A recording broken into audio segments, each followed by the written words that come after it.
Hey, how's it going? This is Dylan with Dylan'sGuitarShop.com, and today we're going to talk about Richlite fretboards.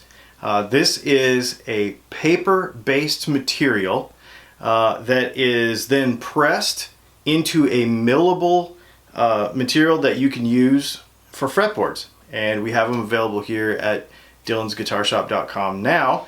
And this is a guitar that has been built, this neck has been constructed with a Richlite fretboard. A lot of people have a lot of questions about this stuff because it's kind of newer to widespread use in the guitar industry, especially since some of the CITES regulations and stuff have turned up this year. So trying to find a sensible green alternative to some of the more exotic woods. And for our guitar brand and for everything that we do, we felt that it was necessary to make this move. And so to be able to share this with you, I'm really kind of excited about it because I think it's really important that we look at these type of alternatives. A lot of questions though, okay? First of all, how does it machine? Well, you can machine this basically like any wood, metal, or plastic.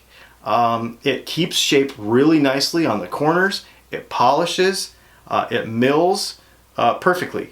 If you look at the corners and the edges on this fretboard, you can see that it finishes really pretty. Now this is not a high polished one on this particular guitar, it's not what I wanted, but it is possible to polish it more than that. The really cool part about it too is, since it is made of layers and layers of very thin paper, when you radius the fretboard, then you have that curve and you can create kind of like a wood grain look, and it looks a lot more natural. Now let's talk about just playing feel. It feels about like ebony. It does not feel plasticky. A lot of people have some misconceptions that this is a composite fretboard.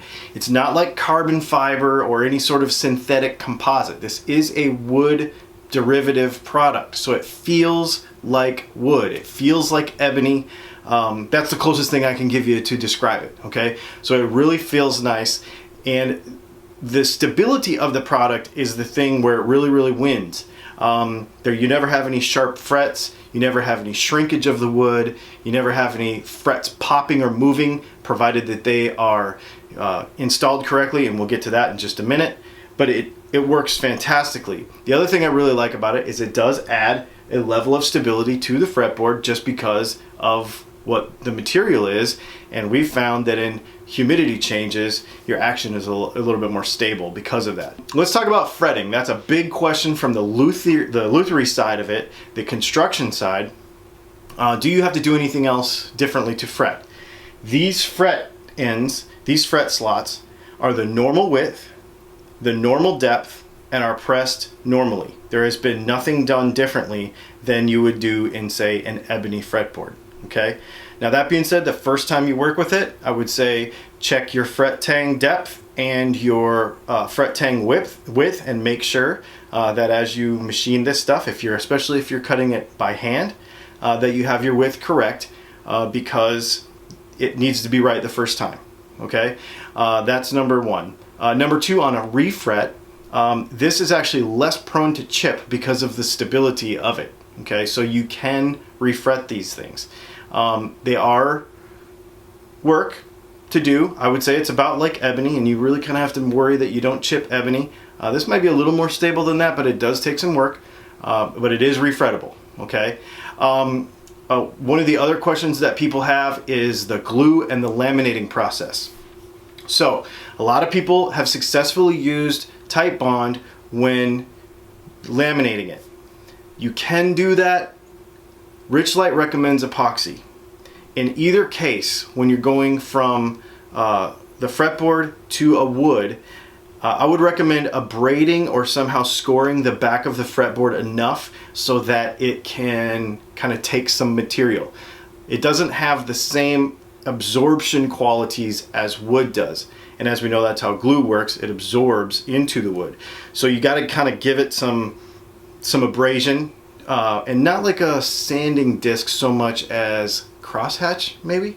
Rough it up a little bit, and then use epoxy is the recommended. Now I've heard of people using Titebond 3 and abrading it really strongly and then laminating it to the neck. But Richlite recommends epoxy. Okay. Now I have heard of people taking a Richlite fretboard, putting epoxying a very thin wood laminate to the back of it, and then tight bonding that assembly to the neck. That adds an additional glue layer, it adds an additional wood layer. You may have feelings about that with your tone and stuff, but it would make it very easy to remove in the future if that were needed. So that is another alternative that I have heard of using this stuff, okay? So let's talk about tooling.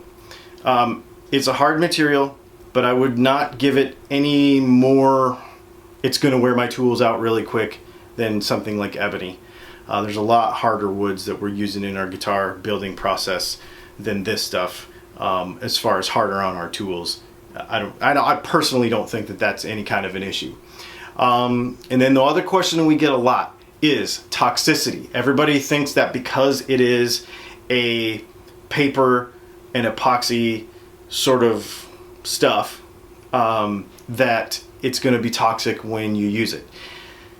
According to the Richlite MSDS information, and I will put a link to that in this video, the dust and everything and all the chemicals that are used in it, once it's completely done, so like this, they are inert. Okay. That being said, mechanical damage from breathing dust is always mechanical damage from breathing dust. You don't want to breathe dust. So when you're machining this stuff, wear a mask like you would wear anything else. Other than that, there isn't really any major differences. Now tonally and how it feels, I could put this guitar in any random person's hands and they would never be able to tell that it wasn't ebony unless I told them. We have done a lot of that. So hopefully this helps out. You can get this stuff at DylanPickups.com, Dylan'sGuitarShop.com, underneath our replacement parts section. You can look in the comments below and we'll put a link to that. And hopefully this helps. We will also have available in the next couple of days measurements for both bass guitars and for electric guitars and acoustic guitars. So a 20-inch blank and a 30-inch blank that will be wider for the basses. Hopefully this helps. My name is Dylan. This has been, well, Dylan Talks Tone is my normal YouTube moniker, but this is from Dylan'sGuitarShop.com. I hope you have a great day, and if you have any questions, let me know.